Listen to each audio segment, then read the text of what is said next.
Ma'am ma'am নিচে দাঁড়িয়ে আছি। হ্যাঁ, আপনি উপরে চলে আসুন। ম্যাম আসলে একটা রিকোয়েস্ট ছিল, আমার না পায়ে ফ্র্যাকচার আছে, তো আমি সিঁড়িতে উঠতে পারবো না। মানে? এটা আপনাদের ডিউটি। এখন একজন মহিলাকে নিচে আসতে হবে? আচ্ছা ম্যাম, সরি সরি সরি, আমি আসছি এক্ষুনি।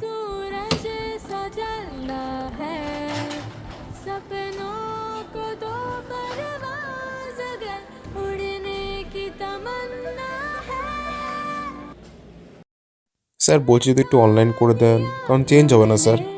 মানে আপনার ডিউটি করছেন, আপনার কাছে কুজো থাকবে না? তুমি ইয়ার কাছে নাকি আমি কমপ্লেন করবো নাকি? হ্যাঁ, না না না স্যার স্যার সরি স্যার, আমি ব্যবস্থা করছি স্যার, আমি ব্যবস্থা করছি।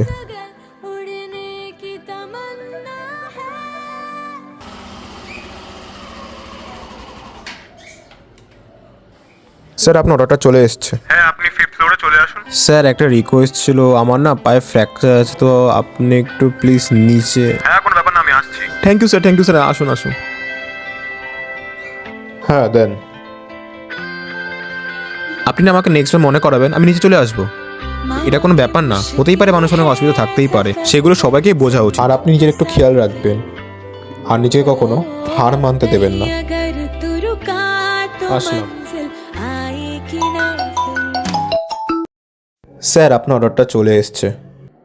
যাই, উনি হয়তো চলে এসছেন, উনি তো আবার সিঁড়িতে উঠতে পারবেন না। আরে আরে, আপনি চলে আসলেন কেন? আমাকে বলতেন, আমি চলে আসতে পারতাম। আরে না না স্যার, ঠিক আছে, আপনিই তো বলেছিলেন নিজেকে কখনো হার না মানতে দিতে। আর আপনি নিজের একটু খেয়াল রাখবেন, আর নিজেকে কখনো হার মানতে দেবেন না।